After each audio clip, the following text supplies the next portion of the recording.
Continuous charge distribution,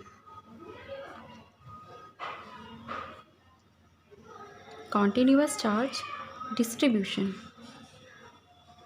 यानी सतत आवेश वितरण। तो सतत आवेश वितरण क्या होता है? यदि किसी वस्तु को आवेश दिया जाता है और आवेश पूरी वस्तु पर समान रूप से वितरित हो जाता है या समान रूप से फैल जाता है तो उसे सतत आवेश वितरण कहते हैं। और ये वस्तु के आकार के अकॉर्डिंग होता है। यदि वस्तु का आकार वन डायमेंशनल है, ठीक है, वन डायमेंशनल किसकी होती है? रेखा की होती है।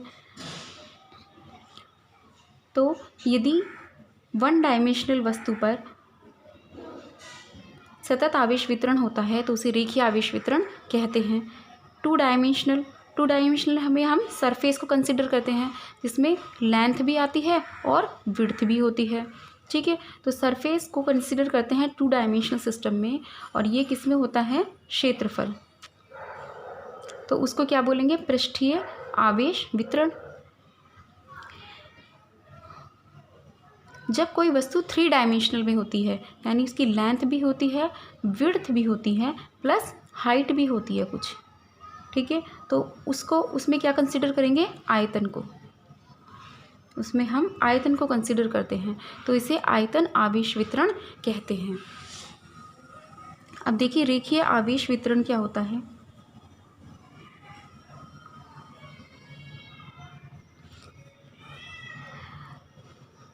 जब आवेश का वितरण किसी रेखा के अनुदिश होता है तो उसे रेखीय आवेश वितरण कहते हैं। और किसी रेखीय आवेश वितरण में रेखा के प्रति एकांक लंबाई पर जो आवेश की मात्रा होती है, प्रति एकांक लंबाई dl पर जो आवेश की मात्रा dq होती है, उसको ही रेखीय आवेश वितरण लैम्डा कहते हैं, रेखीय आवेश घनत्व लैम्डा कहते हैं, ठीक है। अगला देखिए पृष्ठीय आवेश वितरण।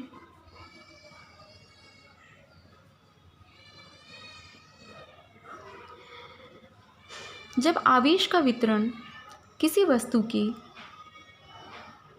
पृष्ठ पर होता है जिससे उसके पृष्ठ पर समान रूप से आवेश वितरित हो जाता है तो उसे पृष्ठीय आवेश वितरण कहते हैं। और पृष्ठीय आवेश वितरण में एकांक क्षेत्रफल के अनुदिश जितना आवेश वितरित होता है उसे पृष्ठीय आवेश घनत्व सिग्मा कहते हैं। प्रति एकांक क्षेत्रफल के अनुदिश जितना आवेश वितरित होता है यानी dq/dA, तो उसको क्या बोलेंगे? पृष्ठीय आवेश वितरण कहते हैं। अब है आयतन आवेश वितरण। यदि आवेश का वितरण किसी वस्तु के आयतन के अनुदिश किया जाता है जिससे उसके संपूर्ण आयतन में एक समान आवेश वितरित हो जाता है तो उसे आयतन आवेश वितरण कहते हैं। और आयतन आवेश घनत्व ρ = होता है dq/dV, यानी आयतन आवेश वितरण में किसी वस्तु के प्रति एकांक आयतन में जितने आवेश की मात्रा होती है उसे आयतन आवेश वितरण ρ कहते हैं। तो ρ = क्या हो गया? dq/dV। अब देखिए इलेक्ट्रिक फ्लक्स क्या होता है।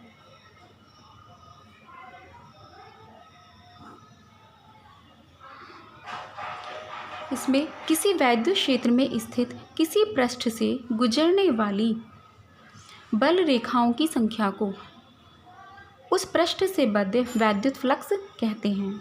ये हमारी कोई वैद्युत क्षेत्र रेखाएं हैं, वैद्युत क्षेत्र है हमारा E, ठीक है। यहाँ पे कोई पृष्ठ बना हुआ है, कोई सरफेस है।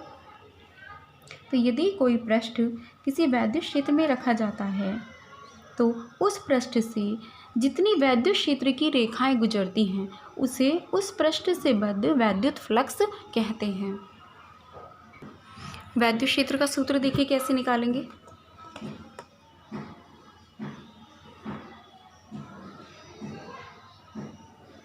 ये हमने बना लिया कोई वैद्युत क्षेत्र ई, और यहाँ कोई पृष्ठ है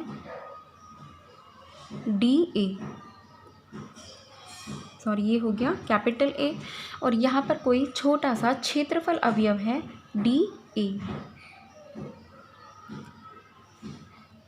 और इस डी ए पर लगने वाला जो क्षेत्रफल सदिश होता है डी वेक्टर ए, वो डी ए के अभिलंबवत होता है, जो वैद्युत क्षेत्र ई से थीटा कोण बनाता है।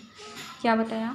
ये कोई वैद्युत क्षेत्र ई है, इसमें कोई पृष्ठ रखा है जिसका क्षेत्रफल ए है, और यहाँ कोई क्षेत्रफल अवयव है छोटा सा, उसका क्षेत्रफल डी ए है, और इससे क्षेत्रफल सदिश डी ए के अभिलंबवत डी वेक्टर ए होता है, जो वैद्युत क्षेत्र की दिशा से थीटा कोण बनाता है।